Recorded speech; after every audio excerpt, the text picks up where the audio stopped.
know how like T told us to just ignore him, but I'm pretty certain they were answering calls from Dean. I'ma be honest. I don't want to be that guy that starts spreading Turn right. stuff around the gang. I don't know, man. I need to bite my tongue.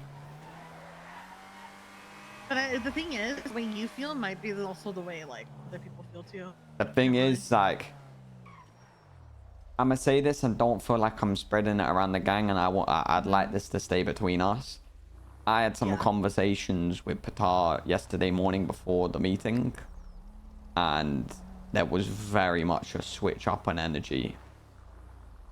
Yeah.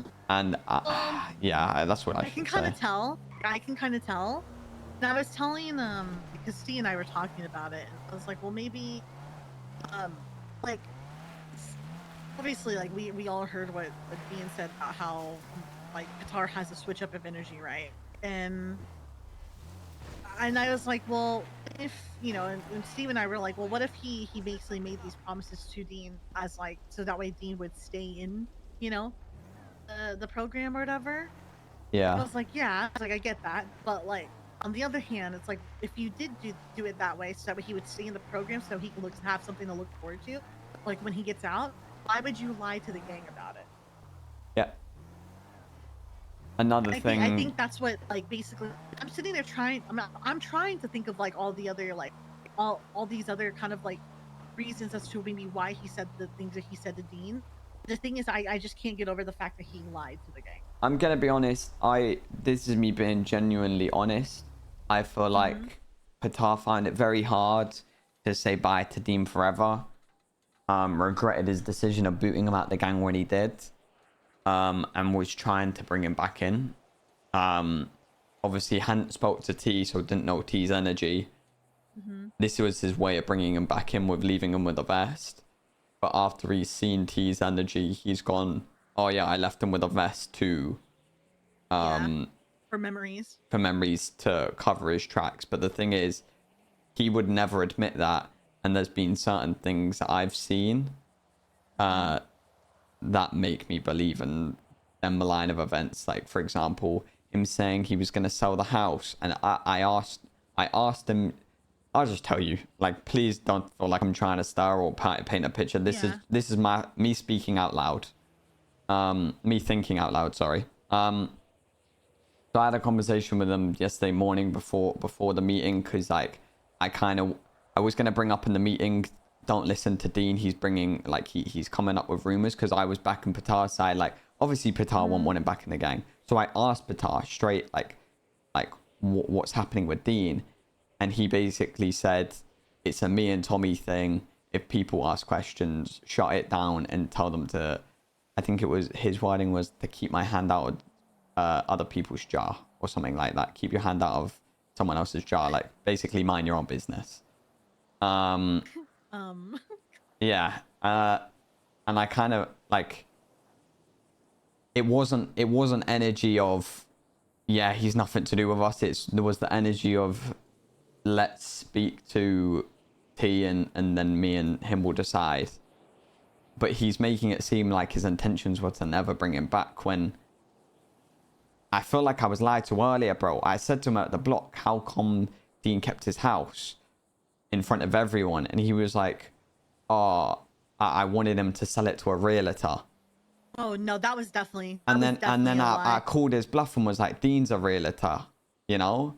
And like, bro, at that point, like 100% you can tell that was a lie to cover himself. Exactly. And it's like, bro, that moment has happened to me like 4 times where I know he's lying to my face, because he told me yesterday as well. Like, it's just little thing. It hurts, man, because like I want to back Patar to the end, bro. Right? And like, he's my gang member, and I as much as everyone says I disrespect him and all of that, like, it's hard, bro, because I know the guy's lying to me repeatedly to cover his own tracks. And it's like, he's thrown probably my 2 closest people in the gang under the bus to save himself. Like, bro, them 2, like, Sparky and Jay, we were roadmen together. You know what I mean? Like, I'm probably closer to them, closer than everyone, bro. and he threw them under the bus to save himself, and it just doesn't sit right. And the thing is, like, I don't know. I've been trying to figure out, like, trying to come up with like reasons as to why he did it. Like maybe, maybe he wasn't trying, But it's just, I'm sorry, but it's just the fact that he lied to us. Like, what was the need to? He doubled down and doubled down and doubled down again. Yeah. Like, I tried to have a conversation. We tried to have a conversation with him the next morning, and I'm gonna be honest. Sparky said this, and it has made me realize him saying he was waiting for Sparky and Jay. As much as it's like, oh, it's all a respect thing, I think he was trying to buy time to come up with a reason. Yeah. I'll be honest, the Oompa Loompa thing and the whole bada bing bada boom, it just seemed like very, they're reaching. It is a reach. It's completely a reach.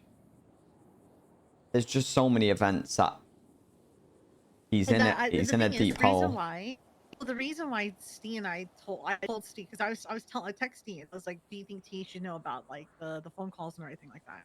He was like, yeah. I was like, because the thing is, like, I hate saying this, but like, I feel like when Patar explains things to T about what's been going on, I feel like he doesn't get the full explanation or the full details. Oh yeah, 100%. That's the thing. Everyone does that. When they know they're in trouble, they tell the story in the nicest way possible. So they were the one that said it, but they were able to word it in the best way. Like, I do that when I argue with Patar. That's a natural instinct. I get it. And that's exactly why when the first opportunity I had, I let Sparky know of that meeting and why he lost high command, because I knew if Patar conveyed it, it was going to be a very glazed over, glossy, blah, blah, blah, kind of thing. And so that's why I felt the need to tell T last night about it all. See, Patar. So I had that conversation with Sparky and Jay. It was Sparky, sorry, the night before. And when I told Patar that I told him what happened and all of it, he was like, well, you put a narrative in their mind and you're pushing a narrative and, like, you know what I mean? Gaslighting you? He was unhappy with me going to tell them because he thinks I've already planted bad seeds in their mind. Yeah. When all I said to him was, I told him what happened and then gave him my outlook that on the whole situation that I already told him with you there. And it's like,